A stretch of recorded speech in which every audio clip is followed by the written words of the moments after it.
Hello and welcome to Public Voice और मैं हूं आपका मेज़बान हमजा इश्तियाक। नाज़रीन, साबिक वज़ीर आज़म इमरान खान साहिब यूटर्न मास्टर कहा जाता है उन्हें, लेकिन बात यह है कि उनके बयानात को किस तनाजुर में देखा जाए। उनका लॉन्ग मार्च अपनी पीक पर है। खान साहब जमान पार्क से इसको एड्रेस कर रहे हैं, लाइव खिताब कर रहे हैं ऑडियंस के साथ, मगर इसी के साथ साथ गैर मुल्की मीडिया में भी उनके जो इंटरव्यूज़ हैं वो नशर हो रहे हैं। अब बात यह है कि इसी हफ्ते में तकरीबन वो 4 इंटरव्यूज जो है वो गैर मुल्की मीडिया को दे चुके हैं, और एक इंटरव्यू में बाज़ाब्ता तौर पर जो उन्होंने कहा है कि वो अमेरिका के साथ बावकार ताल्लुका चाहते हैं और जो साइफर वाला मामला था वो अब पीछे रह गया है। तो बात यह है कि जिसके ऊपर खान साहब ने अपना पूरा नैरेटिव बिल्ड किया, पूरा बयानिया बिल्ड किया, जिसके तहत पूरे लॉन्ग मार्च को चलाया जा रहा है, जिसके तहत खान साहब की अपनी पॉलिसी और ये पब्लिक उनके साथ एंगेज हुई है, आज इमरान खान साहब को वो इतना अहम नहीं लग रहा। ये उनके लिए गैर अहम क्यों हो गया और खान साहब के बयानात क्यों बदलते रहते हैं। खान साहब पब्लिक पल्स के साथ हमेशा से प्ले करते आए हैं। इस तरह का पाकिस्तान में कोई भी सियासतदान नहीं जो इस तरह पब्लिक पल्स के साथ चलता हो।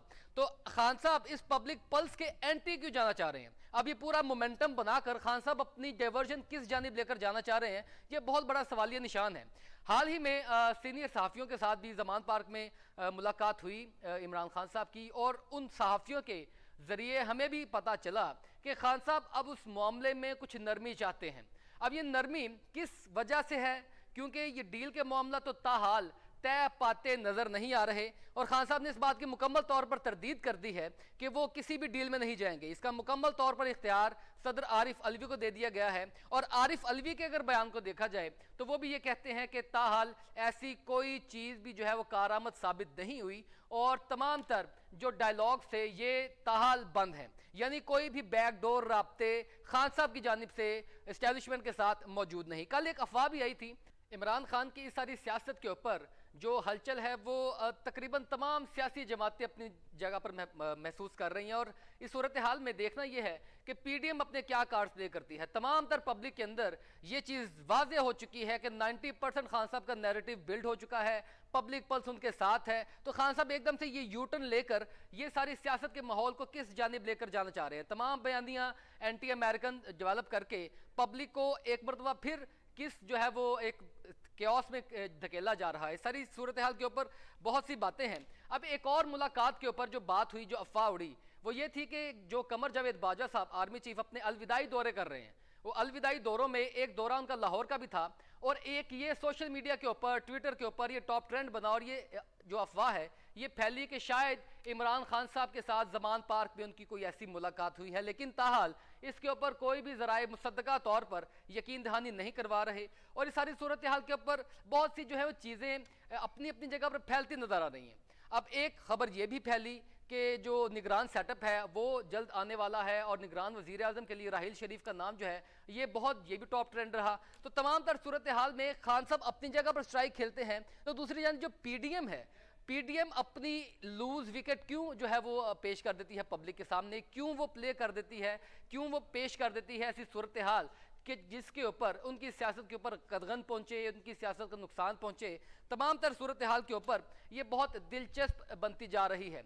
अब लॉन्ग मार्च जो है वो लाला मूसा से आगे ट्रैवल कर रहा है। खान साहब इसको पिंडी में ज्वाइन करेंगे। पिंडी में पहुंचकर क्या हिकमत अमली है, खान साहब इसके जानबूझकर जो है सारे प्रोसेस को क्यों स्लो डाउन रखे हुए हैं? क्योंकि बात जो थी पहले होती थी कि शायद कोई बैकडोर राब्तों के जरिए चीज़ों को बहाल रखा जाएगा, लेकिन ताहाल ऐसी सूरत हाल भी नज़र नहीं आती। तो फिर कौन सी हिकमत अमली है? और खान साहब ये जो अमेरिकन इंटरव्यूज़, जो अमेरिकन का जो नैरेटिव था, जो खान साहब का नैरेटिव था, वो इंटरनेशनल मीडिया के ऊपर उसको क्यों उस तरीके से फाइट नहीं कर पा रहे जिस तरह खान साहब पब्लिक में करते हैं? इंटरनेशनल मीडिया पर वो चीज़ नहीं दिखा पा रहे जो पाकिस्तानी मीडिया पर करते हैं। तो इसका मतलब यह है कि कहीं ना कहीं तजाद तो मौजूद है। और दूसरी जानिब अगर देखा जाए तो खान साहब ने भी ये सुप्रीम कोर्ट के अंदर पाकिस्तान तहरीक इंसाफ ने इमरान खान की मुद्दत में ये एप्लीकेशन जमा करवा दी है कि इसकी JIT बनवाई जाए जो मुझ पर अटैक हुआ था, इसके ऊपर जुडिशल कमीशन बनाया जाए जो मुझ पर अटैक हुआ था।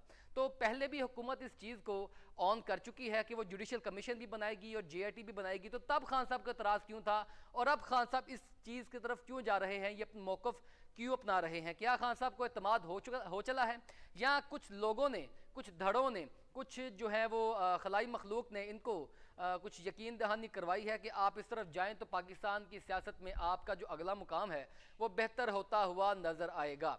अब ये तमाम तर सूरत हाल के ऊपर खान साहब जो अपना नैरेटिव बिल्ड करते हैं, पब्लिक पल्स के ऊपर जो खेलते हैं और पब्लिक के एंटी इस वक्त जो एक नया बयानिया घड़ा जा रहा है, इनमें किस हद तक सदाकत है और ये सियासत में कहाँ तक ये चीज़ों को लेकर जाया जाएगा, ये तमाम तर सूरत हाल है।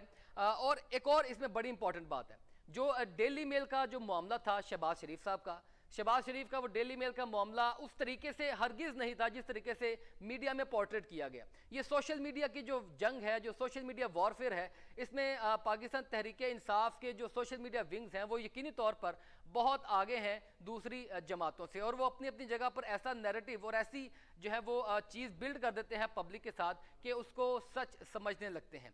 अब इस सारी सूरत हाल के ऊपर जो डेली मेल का मामला था, शहबाज शरीफ साहब जो है उनको अदालत ने तलब किया, अदालत ने तलबी के बावजूद शहबाज शरीफ साहब वहाँ पर हाजिर ना हुए, हाजिरी ना देने की वजह से उनको फ़ाइन भी हुआ और ये मामला कुछ इस तरह था। लेकिन ये कतई तौर पर ऐसा नहीं था कि उनको कोई सज़ा दे दी जाएगी या अगर कोई कार्रवाई उनके खिलाफ भी होती है तो फिर भी यूके का कानून उनको किसी चीज़ के तहत सज़ा नहीं दे पाएगा, सिर्फ जुर्माना होगा।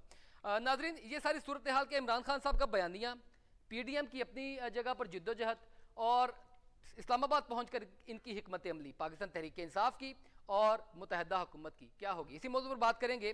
डॉक्टर सीमी बुखारी साहबा रहनुमा तहरीक इंसाफ हमें प्रोग्राम में ज्वाइन कर चुकी हैं। मैडम, बहुत शुक्रिया आपका प्रोग्राम में वक्त देने के लिए। मैडम, क्या समझती हैं आप ये खान साहब की जो बदलते बयानात हैं, इनमें तजादात हैं, आप क्या समझती हैं कि ये खान साहब जानबूझकर एक यू टर्न लेना चाह रहे हैं या इनको कुछ ताकतों ने इस तरह मजबूर कर दिया?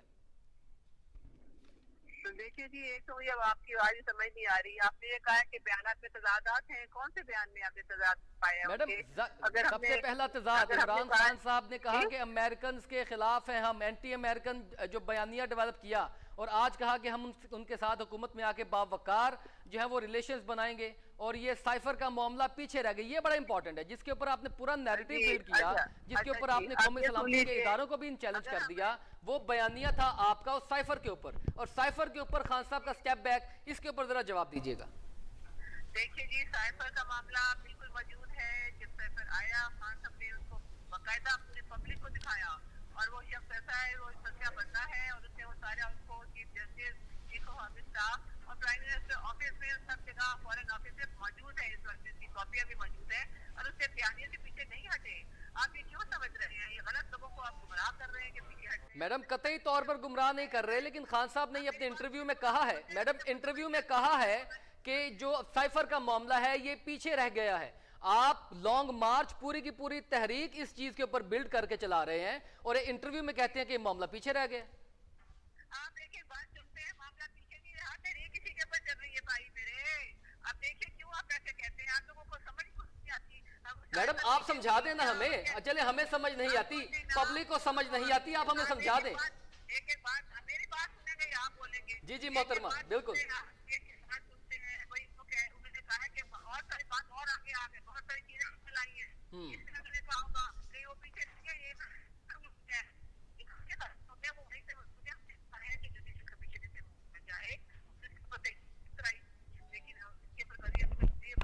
हमारी रिक्वेस्ट के ऊपर हम तो पीछे नहीं हटे। दूसरी बात ये कि अगर हमने एक उधर से हमें किसी सेक्रेटरी स्टेट ने ये जो धमकी हमारे साइफर भेजा हमारे एम्बेसडर को, तो हमने इसके खिलाफ तो बिल्कुल उसके ऊपर पीछे नहीं हटे। लेकिन उसका ये मतलब नहीं कि पूरे अमेरिका के खिलाफ हो गए हैं, ये हम बिल्कुल भी इसका ये मतलब नहीं है। हम इसको अगर उनकी किसी पॉलिसी के खिलाफ है, हुए मगर रजीम तो अभी भी अमेरिका की वही है जो आपके दौरे हुकूमत में थी। जी बिल्कुल, लेकिन देखिए ना, हम यही चाह रहे हैं कि पॉलिसी सही करें, हमें आजादी चाहिए। हमारे रजीम चेंज करने वाले वो कौन होते हैं? हम उनके गुलाम नहीं, पपेट नहीं है। ये बात हम बारहा ये कह रहे हैं, लेकिन हम अमेरिका से दोस्ताना ताल्लुकात भी रखेंगे। अगर वो हमारे साथ दोस्ताना रखे, हम आका गुलाम का रिश्ता नहीं रखना चाहते। ये बात, ये असल में ये हकीकत है। और दूसरी बात ये नहीं होती, दोस्ताना ताल्लुकात जलसे जुलूसों में साइफर लहरा कर बनते हैं। देखिए बिल्कुल, क्यों? अगर उनकी गलत बात हो तो फिर भी हम कहें कि नहीं। मैडम, ये दोस्ताना ताल्लुकात कहाँ से हुए? अच्छा, आपका कोई दोस्त अगर आपसे चोरियां शुरू कर दे, आप कहेंगे नहीं, आप तो मैंने नहीं बता, चोरी कुछ बात है। मैडम, मैं तो उससे ताल्लुक तोड़ दूंगा ना। मैं तो ये कतई तौर पर नहीं करूंगा कि मैं एक जानिब उनसे जो है वो blow hot and blow cold वाली पॉलिसी अपनाऊं। ऐसा नहीं होता। देखें जी, जब एक बहुत दो मुल्कों के ताल्लुकात होते हैं, ये बिल्कुल ऑल और नन की सिचुएशन नहीं होती। दोस्तों के साथ ट्रेड भी चलती है, सब कुछ, मैडम लेकिन यही उनको बात समझाना है पड़ता कि है, जो मुल्कों की उनको पॉलिसीज समझाना बनती पड़ता हैं है। वो कतई तौर पर फर्द वाहद की मर्जी और मंशा के मुताबिक नहीं होती, उसके पीछे पूरा एक मैकेनिज्म होता है। इसी चीज के ऊपर तो बिल्कुल होता पीडीएफ है। बात करती है कि हमारा पूरा बना बनाया मैकेनिज्म खान साहब ने खराब किया है। नहीं, आप क्या समझते हैं? फर्दे वाहिद ही पूरी कौम खड़ी है इस शख्स के पीछे। आप समझ रहे हैं फर्दे वाहिद है ये? एक पूरी कौम है, इसके 22 करोड़ अवाम के साथ हैं और वो चाहते हैं कि आजादी मिले हमें। और जब आप किसी ने कोई भी एक पार्टी का बंदा गलत काम कर रहा है तो उसको समझाना है, हमने उनको बताना है तुम्हारी इस मैडम बात खान बात नहीं साहब के मान साथ है सकते। पॉपुलैरिटी, इसमें कोई शक नहीं। खान साहब के साथ है पब्लिक, इसमें भी कोई शक नहीं। जमहूरियत में हमेशा सर गिने जाते हैं, दिमाग नहीं गिने जाते, ये भी इसमें कोई शक नहीं। तो क्या मतलब इसके तहत आप ये पावर शो करके ब्लैकमेलिंग की जानिब जाएंगे या किसी के साथ भी अपनी मर्जी के मुताबिक ताल्लुकात तोड़ेंगे या बना लेंगे? मैडम ये मैं ब्रेक के बाद आपसे इसी मौजू के ऊपर दोबारा बात करूंगा, हमारे साथ रहेगा। नादरीन, we will be right back after a short break, stay with us.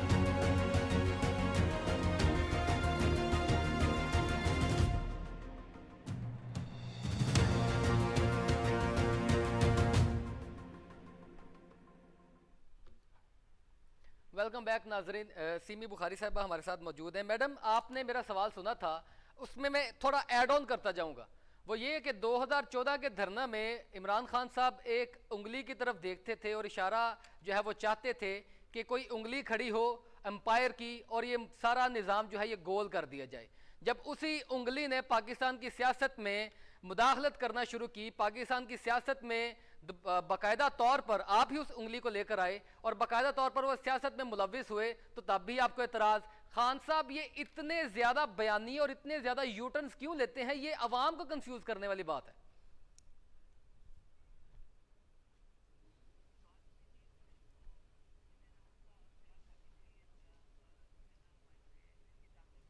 Madam, आप मुझे सुन पा रही हैं?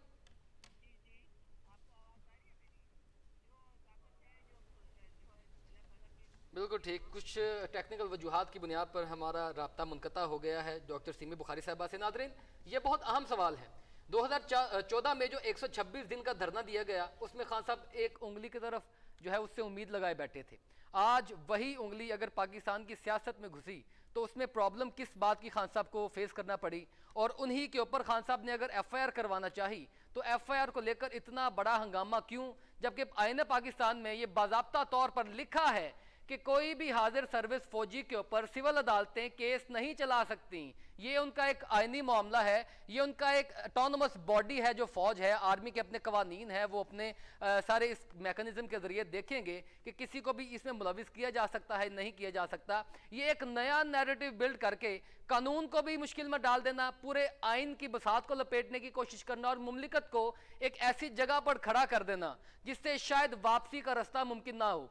अगर ऐसा ही है तो फिर पूरा निज़ाम असर नो तश्कील दिया जाएगा। 1973 के आइन को 2022 में दोबारा लिखा जाएगा। डॉक्टर सीमी बुखारी से हमारा दोबारा राब्ता हुआ है। मैडम, आपने मेरा सवाल सुना था, काइंडली जवाब दीजिएगा कि 2014 वाले धरने की बात की है मैंने 126 दिन वाले में। देखिए जी, हमने तो हमेशा चाहा कि सब इदारे अपने अपने डोमेन में काम करें, क्योंकि सबसे ऊपर जो है एक एग्जेक्टिव है जो कि प्राइम मिनिस्टर है, उसके अंदर होते हैं सब मैडम, लोग। यानी इमरान खान साहब की 2014 की पॉलिसी और 2022 की पॉलिसी डिफरेंट है? नहीं, देखिए पॉलिसी एक ही है। उस वक्त भी आप जो है ना, लोगों ने कुछ ऊपर इसको गलत मतलब लिया। उनका मतलब तो ये अल्लाह ताला की जात है जो है निज़ाम को चला रही है, और वही चाहेगी तो हमारे जो है ना इसका हिसाब भी होगा। जो हमने धरने दिए, जो हमने आईनी तौर पे दरवाजे खटकाए सारी अदालतों के, अपने हमने हल्के खुलवाए, और जब वो नहीं हुए तो हमने कहा था देखिए अब अल्लाह ताला से ही उम्मीद है वही इनको राय रास्त पे लेकर आए। ये मैडम, एम्पायर की उंगली की बात क्यों की जा रही थी? किससे उम्मीद रखी जा रही थी? देखिए जी, मैं यही बात को जिक्र कर रही हूँ कि अल्लाह ताला के अलावा किसी से उम्मीद नहीं। अल्लाह ताला इनके दिलों में डाल दे, इन लोगों के दिलों में डाल दे कि ये लोग खुद ही जो है ना राय रास्त पे आ जाएं, और जो इन्होंने कितने सारे हलकों में बेईमानियां की थी, धांधलियां की थी, वो खुद ही एक्सपोज हो गई थी। जब 4 हलके खुल गए तो मतलब पूरा इलेक्शन एक ही हलके में तो धांधली हो तो पता मैडम, ये पाकिस्तान तहरीक इंसाफ को सियासत से निकाल के तबलीग की जानिब ले जाए, अगर यही बातें करनी है तो? नहीं, तब्दील की बात नहीं है। देखिए हमने जो है ना वो फिर उस मानी में धरने के बाद यही हमारा सारा मुतालबा कि जो भी पार्टी ने धांधली की है वो अलग हो, दोबारा इलेक्शन कराए। और अभी भी हम यही चाहते हैं कि जो इन्होंने 12-13 पार्टियां इकट्ठी हो गई हैं एक पार्टी के खिलाफ, तो वो भी उसका पूरी दुनिया में तमाशा बन गया है। यहाँ पे ना इन्वेस्टमेंट रुक गई है, यहाँ पे कोई नहीं आ रही, यहाँ पे हमारे एक्सपोर्ट रुक गई है, बिजली कुछ इनसे मैनेज तो हो नहीं पा रहा, क्योंकि जब इतनी सारी पार्टियां इकट्ठी हों, पूरी दुनिया को देख रही है कि ये इनके ऊपर करप्शन के चार्जेस भी लग रहे हैं। अच्छा madam, on very serious note ये बात करते हैं कि पाकिस्तान मुस्लिम लीग नून और उनके तहादी बाज़ाब्ता तौर पर इस चीज पर पहुंच चुके हैं कि हम इलेक्शंस में नहीं जाएंगे, अर्ली इलेक्शंस में नहीं जाएंगे। पाकिस्तान तहरीक इंसाफ इस बात के ऊपर स्टे करेगी? क्या एक और भी जो मुतालबात हैं पाकिस्तान तहरीक इंसाफ के, एक साफ शिफाफ इलेक्शन, यानी उस प्रोसेस को ईवीएम के जरिए जो है वो बेहतर करना, ओवरसीज का राइट, क्या अगर ये दो शराइत मान ली जाती हैं, अगर ये अमेंडमेंट्स जो है वो कानून के तहत कर दी जाती हैं, तो अर्ली इलेक्शंस के जो प्रोसेस से ये जो मुतालबा है आपका, इससे आप दस्तबरदार होते हैं? ये इससे हम बिल्कुल दस्तबरदार नहीं हो सकते, क्योंकि मुल्क इसका मुतहम्मिल नहीं हो सकता। और जिस तरह से ये लोग चला रहे हैं, आप देख रही हैं, मुल्क बिल्कुल डिफॉल्ट होने वाला है। हमारा डॉलर कहाँ जा रहा है, हमारी जो है ना इस वक्त आप देखें फॉरेस्ट रिजर्व हमारे पास बिल्कुल बहुत भविष्य के लिए के रह गए हैं। अब ये हमने इस पे किस तरह मुल्क चलेगा? अगर ये लोग बैठे रहे तो ये लोग तो मुल्क से इन्होंने तो इनको कोई गलती ही नहीं है, ये अभी भी सैर सपाटों में घूमे हैं। सारी इनकी जो 50-50 लोगों को लेकर जा रहे हैं, बोइंग प्यारों में लेकर जा रहे हैं, आखिर उसको मुल्क को क्या फायदा पहुंचा है? जिस मुल्क का दौरा किया इन्होंने, कतई तौर पर नुकसान हुआ, इस बात को एडमिट करता हूं, लेकिन ये कंटेनर के ऊपर चढ़ के सिर्फ ब्लेम गेम कर देने से पाकिस्तान के हालात थोड़ी बेहतर होंगे। आपने कोई शैडो कैबिनेट बनाई है, कोई बजट के हवाले से, कोई इकोनॉमी के हवाले से कोई पॉलिसी बनाई हो कि हम फौरी तौर पर आते ही ये करेंगे? इस तरह की कोई भी बात तकरीर में क्यों नहीं होती? जी, हमारे शौकत तरीन साहब पहले भी बहुत अच्छा काम कर रहे थे, और अभी हमारे पास पूरा प्लान था। मैडम वो कंटेनर पर नहीं है, वो हमने पूरा प्लान है, हमारी कैबिनेट पूरी नहीं है इस कंटेनर पे, लेकिन हमारा पूरे पास शेडो कैबिनेट मौजूद है। और पूरा प्लान हमारा था कि हमने किस तरह से रशिया की तरफ जाना है, हमने कहा से अपने लिए चीपर ऑयल एंड। मैडम 2018 वाली शेडो कैबिनेट तो नहीं है कि आपके वजीर खाजाना असद उमर साहब थे, बाद में उनको तब्दील कर दिया गया? देखिए जी, परफॉर्मेंस बेस्ड होता है सारा काम। अगर उनको लग रहा हो कि ये भी इनका जो है ना इस तरह से परफॉर्मेंस नहीं है, तो चेंज किया गया। और फिर उसके बाद माशाल्लाह हमारा जीडीपी पे 6% तक चला गया, जो रिकॉर्ड है पाकिस्तान का, जो कि आज दोबारा से 3 और से 2 के दरमियान जा रहा है। तो ये क्यों जा रहा है? क्योंकि 12 पार्टियां मिलके इनका जिस मकसद था कि सिर्फ अपने वफादार वेस्टर्न इंटरेस्ट को देख रही हैं, पाकिस्तान के मफाद पर पीछे रह गए हैं। इस वक्त जो लोग रो रहे हैं 2 वक्त की रोटी, तो हमें मालूम है ना, इस वक्त हमारी चीजें नहीं कर रही है, जो बिजली कहाँ जा रही है। मौशत को बेहतर करने के लिए आपके पास फौरी तौर पर 2 ही इंजेक्शंस हैं, या आप IMF के पास जाते हैं, या आप अपने जो बिरादरान मुल्क हैं वहां से डॉलर्स लेते हैं, यानी रिजर्व करवाते हैं, या ट्रेड पर बात करते हैं। अब IMF वाला मुतालबा पाकिस्तान तहरीक इंसाफ जिस तरीके से छोड़ के गई थी, वो कहते हैं कि हमारे साथ मिसकमिटमेंट की गई, यानी वो आपका बाप बंद है, या आप उसको कंटिन्यू करेंगे? बिल्कुल करेंगे। और उन्होंने हमें कहा कि सब्सिडी खत्म करें, हमने कहा बिल्कुल, हमने आवाम को रिलीफ देना है, आवाम पे कोई नहीं डालना। जबकि इस गवर्नमेंट ने सारा टैक्सेस अभी भी इनको मिनी बजट लाने का प्लान है, क्योंकि IMF इसको कह रहा है अभी और इसको मजीद बढ़ाओ बिजली गैस को, जो कि हमने इसको रोका था। हमारे पास ऑल्टरनेट थे जरिए। इसके अलावा जो आपके दोस्त ममालिक हैं, वो भी आपको जब देखते हैं 12-13 लोग हैं, पार्टीज हैं, तो करप्शन के पे चार्जेस हैं, 60% कैबिना इनकी बेल पे फिर रही है, तो वो लोग भी आपको नहीं कोई इन्वेस्टमेंट देते, ना आपको हेल्प करते हैं, बेल आउट पैकेजेस भी कोई नहीं देता। तो ये सब हमारे पास प्लान है। हमने किस तरह से, हमारा तो बहुत अच्छा है, आपको बता रही, हमारा पॉजिटिविटी की तरफ जा रहा था। जो हमारा मूडीज का रेटिंग थी, आप देखिए, हम जहां पर छोड़ कर गए थे वहीं से कंटिन्यू करेंगे, या कोई नया प्लान जो है वो आपके लिए काबिल गौर है? क्योंकि IMF के साथ मुज़ाकरात और IMF के साथ हालात आपके ठीक नहीं है पाकिस्तान तहरीक इंसाफ के। बिल्कुल ठीक है जी, आपको गलतफहमी है, हमारे बिल्कुल ठीक हो जाएंगे। आप देखिए ना, जब एक क्रेडिबल गवर्नमेंट आएगी तो इंशाल्लाह ताला वो हमारा वहीं से शुरू भी करेंगे, हमारे पास नए प्लान्स भी होंगे। आप देखिए, हमने बहुत सारे हमारे माशाल्लाह से जो काम प्रोजेक्ट शुरू किए थे, जो सारे बीच में इन्होंने छोड़ दिए, और सारा कुछ वहीं धरा का धरा रह गया। और मुल्क जिस हाल में है, अब आप किसी से पूछ लीजिए, किसी बड़े इकोनॉमिस्ट से आप पूछे, वो बता सकते हैं। बेल आउट पैकेज PDM की हुकूमत को मिला, फैटफ की ग्रे लिस्ट से हम इस हुकूमत में निकले, आप किस तरह बात कर रही हैं कि तहरीक इंसाफ की पॉलिसी इनसे बेहतर थी? देखिए, ये 1 महीने का काम नहीं होता। फैटफ का जो है इसको एडमिट किया, पीपल्स पार्टी की जो फॉरेन मिनिस्टर जो है और जो भी लोग हैं, सबने एडमिट किया कि ये सारा काम पिछली हुकूमत की 2-3 साल की कर सकती थी, जिसमें 37 हमने उसको पॉजिटिव किया, हमने जब भी हम ग्रेस सेटअप की, ये सारा मेहनत होती है, ये 1-2 महीने की बात नहीं होती। फाइनेंस से सारी चीजें जो है हमने मनी लॉन्ड्रिंग रुकी, हमारे दौर में मनी लॉन्ड्रिंग रुकी सबसे बड़ी बात, जो कि इन्होंने रिकॉर्ड बना दिए थे जो पिछली गवर्नमेंट ने। तो ये सारी चीजें कंबाइन होके मैडम चलिए अब मौशियत से हटके, क्योंकि यकीनी तौर पर मौशियत एक ऐसा मौजू है जिसके ऊपर बहुत लंबी डिबेट और बहुत ज़्यादा काम करने की ज़रूरत है। मैं ज़रा उससे हट के सियासत के ऊपर वापस आना चाहूँगा। पाकिस्तान तहरीक इंसाफ इस वक्त सड़कों पे है और तहरीक इंसाफ का मोमेंटम पब्लिक में बहुत वाज़ेह है। पाकिस्तान मुस्लिम लीग नून की सीनियर क़यादत पाकिस्तान में मौजूद नहीं। आपको उस चीज़ का गैप मिल रहा है या पब्लिक नैरेटिव वाकई आपने बिल्ड किया और पब्लिक आपके साथ है? जी बिल्कुल, देखिए एक तो ये भी आपने बिल्कुल बात सही की कि ये कैसी क़यादत है, मुल्क में आते थे घबरा रही है। ये नहीं, इन्होंने अगर कोई अच्छे काम किए होते तो क्यों ना मुल्क में वापस आते। जाहिर है इनके ऊपर बहुत सारी करप्शन की चार्जेस हैं, पूरी दुनिया में इनका नाम लेके पढ़ाया जाता है कि टॉप 10 करप्ट लोग कौन है पाकिस्तान के। ये पनामा पेपर्स हमने भी निकाले थे, ये तो पूरी दुनिया को मालूम हो चुका है। और मैडम आज पाकिस्तान तहरीक इंसाफ की जानिब से जुडिशल कमीशन बनाने की इस्तदा पहले क्यों नहीं एक्सेप्ट किया गया जब वजीर आजम साहब ने कहा था, और अब क्या मुनफरिद होगा? जुडिशल कमीशन किस चीज पर जी? मैडम पाकिस्तान तहरीक इंसाफ ने एप्लीकेशन दी है ना जुडिशल कमीशन बनाने के लिए, बात के ऊपर एग्री कर रहे हैं। जी जी जी, ये खान साहब के कातलाना हमले के ऊपर बात कर रहा हूँ मैं। हाँ जी जी बिल्कुल, वो एक्चुअली हमने यही कहा है कि हम अगर उसमें कमीशन के जो कैलिबर के अच्छे क्रेडिबल लोग रखते हैं तो ऑब्वियसली हमें कोई इतराज नहीं होगा। आखिर इन्वेस्टिगेशन तो होनी है ना, क्योंकि अभी तक कोई FIR थी हमारी जो हमने कहा था उनके नाम, जो कि हर कंप्लेनेंट का राइट होता है। मैडम उसमें फिर एजेंसीज इन्वॉल्व होंगी, आपको फिर एतराजात होंगे, आप सोच विचार की बात कर लें तहरीक इंसाफ क्यों ये कहीं से भी यूटर्न न लेना पड़ जाए। नहीं देखिए जी, हम देख लेंगे, जाहिर है ये तो होता है, रिविजिट किया जाता है हर जगह, कोई ना कोई पॉलिसीज को आप देखते हैं, अगर गलत हमें महसूस होता है तो रिविजिट किया जा सकता है। ये नहीं कि आप उसको हर बात को अमन मान ले, ऐसा तो कहीं भी नहीं होता।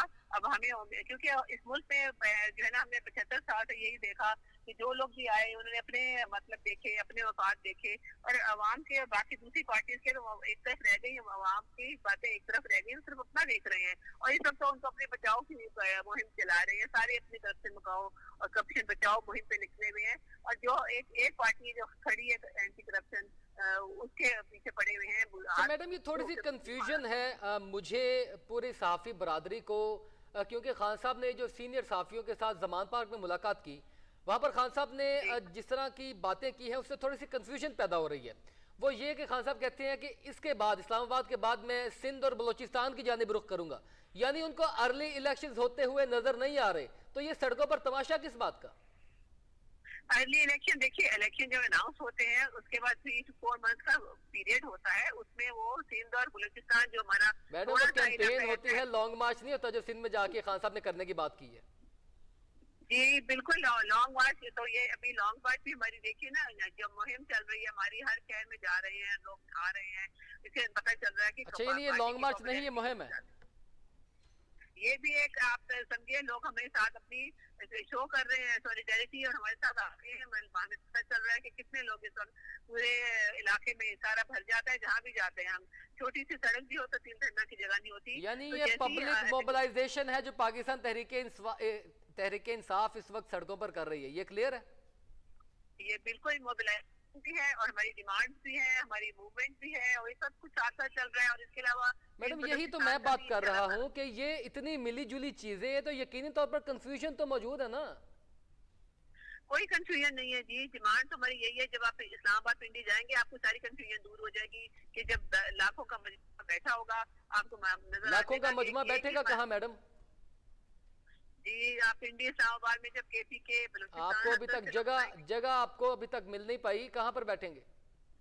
देखिए जी, ये रास्ते तो खुले हुए ना, रास्ते जहाँ तक जा पाएंगे जाएंगे, जहाँ तक जा पाए, ये तो हमारा राइट है, जहाँ तक हम जा पाएंगे हम जाएंगे, और ये तारीख रुकने वाली नहीं है। मैडम कहीं पिंडी बैठने का इरादा तो नहीं है? देखिए जी, सड़कों पे इजाजत है ना, अगर सड़कों में मना कर दिया तो पाकों में चले जाएंगे। पिंडी तक महदूद रहने का इरादा तो नहीं है? यहीं पे तो एक आम शहरी को निकलने का हक है कि वो भी छीन लिया जाएगा। पिंडी तक महदूद रहने का जो है वो इरादा तो नहीं है?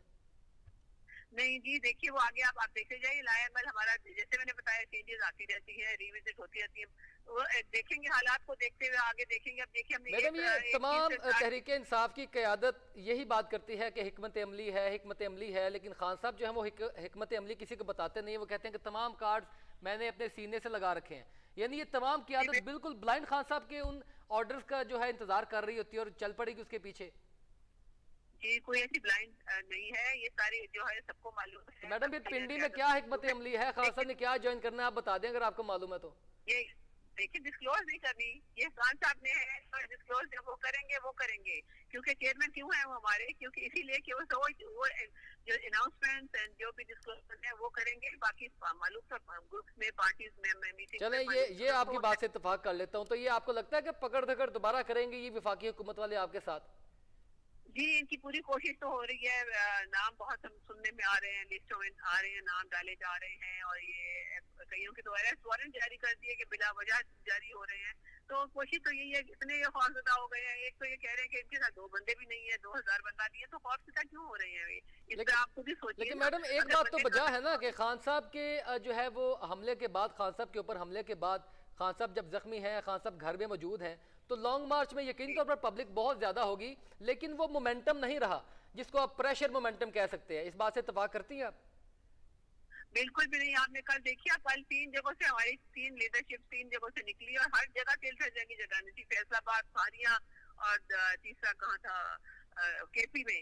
तो चारों तरफ से लोग निकल रहे हैं। वो हालांकि खान साहब सिर्फ वीडियो कॉल पे मैसेज कर रहे हैं, स्पीच कर रहे हैं, लेकिन फिर भी क्योंकि अवाम में जो एक जाग चुकी है वो अब दोबारा नहीं जाएंगी। उनमें वो जोश और जज्बा, वो हकीकी आजादी चाहते हैं, इस सिस्टम से निजात। इसमें कानून एक नहीं है सबके लिए। हमारी FIR दर्ज नहीं हो सकती तो किसी गरीब की क्या होगी? तो इसी से उनको अंदाजा हो गया है कि ये बंदा हमारे लिए बोल रहा है, हमने इसके साथ चलना है। मैडम, ये 7-8 दिन तक आपने मजीद पिंडी पहुंचना है। चलें 5-6 दिन लगा लें। एक बहुत अहम प्रोसीजर स्टार्ट हो रहा है पाकिस्तान में। ये सारी उन चीज़ों के लिए तो नहीं है, ये तमाम मूवमेंट और सारी चीज़ें। आप समझ रहे हैं मैं क्या बात कर रहा हूँ? किस चीज के लिए नहीं है? सॉरी मैडम, एक अहम तकर्री के ऊपर बात कर रहा हूँ मैं। अच्छा, देखिए, खान साहब ने कल ये बार बार बताया कि मैं हर इदारे में मेरिट पे लगे। वो कहते हैं जजेस भी मेरिट पे लगे, जो भी इदारा है, फौज जो है का इदारा है, जो सबसे हमारा मोतबर इदारे हैं, उनको मेरिट पे लगना चाहिए। मेरिट क्या है कि वो अपने इदारे के एक तो एक्सपीरियंस हो उनको मेरिट पे।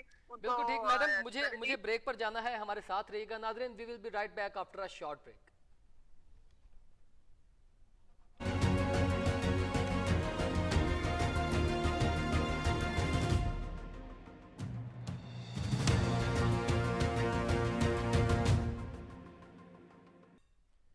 Welcome back viewers. पाकिस्तान की सियासत में जिस तरह सारे मामलात अपनी जगह पर चलते रहते हैं, हमारे साथ डॉक्टर सीमी बुखारी साहबा जो पाकिस्तान तहरीक इंसाफ की रहनुमा है वो मौजूद हैं। वो अपनी जगह पर अपना मौक़िफ़ बजा रखना चाहती होंगी, लेकिन थोड़ी सी कन्फ्यूजन पब्लिक की माइंड में ज़रूर क्रिएट हुई है ये खान साहब के 1-2 बयानात के साथ। मगर इसके साथ साथ मैं आपकी नज़र एक और अहम मुद्दे की जानिब लेकर जाना चाहूँगा जो पूरी दुनिया में बदअमनी का मामला है, ये दहशतगर्दी का मामला है। और ये जो हाल ही में कल टर्की के मशहूर शहर इस्तांबुल में जो तकसीम स्क्वायर उनका मशहूर तरीन जो जगह है और टूरिस्ट प्लेस है, ये वही जगह है जहाँ पर जो आपने सुना होगा कि जब कू होने लगा टर्किश फ़ौज का, तो पब्लिक ने टैंकों के आगे लेटकर वो कू को रोका। और ये मुस्तफ़ा कमाल जो अतातुर्क थे, ये उनकी याद में तकसीम स्क्वायर के ऊपर सारा जो है एक यादगार बिल्ड की गई है। इसकी सराउंडिंग्स में अगर आप देखें तो जो लोग गए हैं उनको पता है इस बात का कि वो अपनी जो टर्किश जो खिलाफत थी, वो जिस कंट्री को फतह करते आए थे, जिस कौम को वो फतह करते थे, उनकी बाकियात और उनकी यादगार भी वहाँ पर मौजूद है। तो ये बड़ा मशहूर और अहम टूरिस्ट पॉइंट है। और इसके साथ ही इस्तकलाल स्ट्रीट मौजूद है। इस्तकलाल स्ट्रीट जो है वो इस्तांबुल की सबसे पुररौनक जगह है, वो इस हवाले से कि रात में तमाम जो है वो तकरीबन होटल्स, रेस्टोरेंट्स, कॉफ़ी बार्स वहीं पर मौजूद है। तो ये उस जगह पर धमाका हुआ है जिसमें 6 अफराद जाँ बहक हुए और 6 अफराद के अलावा तकरीबन 81% जो है वो इंजर्ड हैं। तो ये बात ये है कि ये टर्किश जैसे, क्योंकि 78% जो रेवेन्यू है टर्किया का वो उनकी टूरिस्ट से आता है, वो उनके टूरिज्म से आता है। तो ये स्पेसिफिकली उस चीज़ को हिट किया गया। ये किसने हिट किया? अब ये बाज़ाब्ता तौर पर सामने आई है तंजीम के कुर्द तंजीम है PKK, जिसने ये सारा मामला जो है वो किया और इसने इस हमले की जिम्मेदारी भी कबूल कर ली है और एक फ़र्द इसमें पकड़ा भी गया है। बात यह है कि ऐसा क्यों किया गया? इसलिए किया गया क्योंकि टर्की भी अभी तक उन दो आइडियोलॉजीज के दरमियान ट्रैवल कर रहा है। एक रेडिकलाइजेशन है और एक मॉडर्नाइजेशन है। यानी एक अभी भी दकियानुस ख्याल रखने वाले लोग हैं, वो समझते हैं कि टर्की को इस कदर मॉडर्न नहीं होना चाहिए, ये मुकम्मल यूरोप के पस पर्दा चल रहा है। और एक जो है वो मॉडर्न सोच है, यानी ये वही सोच है जो 1922-1923 में तहरीके खिलाफत ख़त्म होने पर हुई थी, जब आपके जो सुल्तान अब्दुल हमीद जो सोम थे, जो आखिरी खलीफा थे तर्किश हुकूमत के, जो खिलाफत उस्मानिया के, उनका जब मुकाबला हुआ था उनके ही अपने जर्नैल जो मुस्तफ़ा कमाल अतातुर्क थे। और मुस्तफ़ा कमाल अतातुर्क ने इस सारी सूरत हाल को मॉडर्नाइज करके जो है चीज़ चलाई और बहुत सी पाबंदियाँ जो है वो लगी, एक तारीख का हिस्सा है। तो ये अभी भी कुछ लोग वही सोच रखने वाले हैं, यानी वो समझते हैं कि टर्किश को इस्लामिक बुनियादों के ऊपर डेवलप किया जाए। और कुछ लोग अभी भी ये क्लेम करते हैं, बल्कि ब्लेम करते हैं कि ये मॉडर्नाइजेशन का कॉन्सेप्ट वेस्ट ने हमारे यहाँ पर छोड़ दिया है और ये इस वजह से ये सारा जो है वो कोलैप्स हुआ है। और ये इस्तिक़लाल स्ट्रीट और जो तकसीम स्क्वायर है वहाँ पर ये अटैक होना, ये बात वाज़ह तौर पर एक निशानी के तौर पर था। ये किसी चीज़ को नुकसान पहुँचाने के लिए नहीं था, ये किसी शख्सियत को टारगेट करने के लिए नहीं था, ये उस आइडियोलॉजी को टारगेट करने के लिए था जो आइडियोलॉजी इस वक्त तकसीम है टर्किया के अपने अंदर भी मौजूद है। इनकरा ने इसका बड़ा शिद्दत से इसका रद्दमल भी दिया है, पूरी दुनिया इसकी मजम्मत भी कर रही है। मगर ये रेडिकलाइजेशन वर्सेस मॉडर्नाइजेशन का कॉन्सेप्ट और इसके तहत पनपने वाली वो सोच है जो हमेशा से मुल्कों के अंदर एक दहशतगर्दी की सोच को, आइडियोलॉजी को परवान चढ़ाती आई है। और ये तमाम कॉन्सेप्ट उन्हीं चीज़ों के ऊपर जो है डेवलप होकर एक जो है हादसा वो हमें कल देखने को मिला। इस चीज़ का अब बहुत क्लियर चांस है कि वो लोग पकड़े तो गए हैं, मगर ये हादसा खुदा न खास्ता मजीद हो सकते हैं, क्योंकि वो कहते हैं कि हमने पूरे टर्किया में और यूरोप में इसका नेटवर्क फैलाया है। अब इन चीज़ों के रोकथाम के लिए टर्किश हुकूमत जो है वो अपनी जगह पर कार फरमा है, वो इन चीज़ों को रोक रही है और उसने 2 कंट्रीज से मदद भी मांगी है। वो मदद इस सेंस में मांगी है कि हमें इंटेलिजेंस प्रोवाइड की जाए, क्योंकि हमें खदशा है कि इन लोगों के ठिकाने आपके कंट्रीज़ में भी मौजूद हैं या इनको फंडिंग आपकी कंट्रीज से आ रही है। सबसे पहले तो रशिया है और उसके बाद एक और कंट्री है जो उसकी सराउंडिंग में ही मौजूद है और उसको यूरोप का हिस्सा भी कहा जा सकता है। तो ये सारी चीज़ें इस हवाले से बड़ा इंपॉर्टेंट एक सारा सिनेरियो बन गया है, क्योंकि ये 2023 वो साल है जहाँ पर जो मुआहदा लुज़ैन था, जो एग्रीमेंट ऑफ लुज़ैन था, वो ख़त्म होने के करीब है। और जो टर्किया के ऊपर 100 साला पाबंदियाँ थी वो ख़त्म होने के करीब थी। और ये दोबारा इस जगह पर ऐसा अटैक होना कि हाल ही में तकरीबन इससे पहले एक अटैक हुआ था इस्तांबुल के अंदर जो आज से 37 साल कबल हुआ था और उसमें फायरिंग का वाक़या था जिसमें कुछ लोग जो है वो जाँ बहक हुए थे। लेकिन बाकायदा तौर पर इस तरह बॉम्ब ब्लास्ट के ज़रिए और इतनी जो है वो हाइप वाली जगह पर, इतनी क्रेडिबल जगह पर, जो उनकी आज़ादी का निशान है, जो उनकी सबसे बड़ी यादगार है, जो अपनी वो यादगार को समझते हैं कि ये हमारी आज़ादी की यादगार है, वहाँ पर इस चीज़ का ब्लास्ट होना, वहाँ पर इस चीज़ को टारगेट करना, ये बात क्लियर है कि वो किसी जगह पर जो है हिट करना चाह रहे थे। और वो हिट जो करना चाह रहे थे वो कोई शख्सियत नहीं बल्कि वो आइडियोलॉजी थी।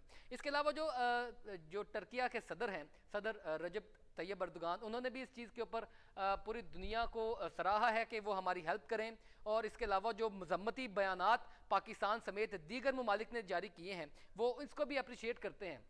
मगर इसके लिए बड़ा गहराई तक जाकर काम करना पड़ेगा। पाकिस्तान क्योंकि दहशतगर्दी की जंग में काफ़ी अरसा रहा है और उसमें ये फतह याब भी हुआ है, तो पाकिस्तान से भी इसको हेल्प जो है वो दरकार हो सकती है, जो कि हमारे ज़राए ये बताते हैं कि अभी कंफर्म नहीं ताहाल, लेकिन कुछ इंटेलिजेंस सोर्सेज ने ये राब्ता किया है कि शायद कुछ पाकिस्तान के इंटेलिजेंस सोर्सेज भी वहाँ पर इस्तेमाल हों और पाकिस्तान के इंटेलिजेंस सोर्सेज के ज़रिए इन चीज़ों को देखा जाए। अब ये कर्दिश जो कुर्द एक वेस्ट का इलाका है, जो ईस्ट का इलाका है टर्की में, इस्तांबुल से ईस्ट में आता है, वो इंतालिया से आगे, तो ये वहाँ पर क्योंकि अभी भी ट्राइब्स वो मौजूद हैं जो खिलाफत उस्मानिया के ख़िलाफ़ भी लड़ते आए। और जब इस हुकूमत की आज़ादी यानी टर्किया की आज़ादी होनी थी 1923 में, और जो खिलाफत से आज़ादी थी और ये मॉडर्न टर्की जिसको कहा जाता है, और मुस्तफ़ा कमाल अतातुर्क जिनको इसका बानी भी कहा जाता है, तो ये रेजिस्टेंस तब भी उन लोगों की जानिब से आई थी। और बाज़ाब्ता तौर पर अब उनकी जानिब से इस तरह का अटैक कर देना और ये बाकायदा उस आइडियोलॉजी को हिट करना,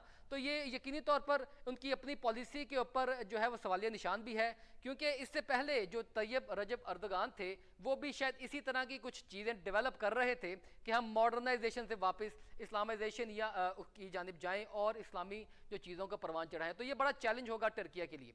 नादरीन, आज की इसी इन्फॉर्मेशन के साथ अपने मेज़बान हमजा इश्तियाक को इजाज़त दीजिए। अल्लाह हाफ़िज़।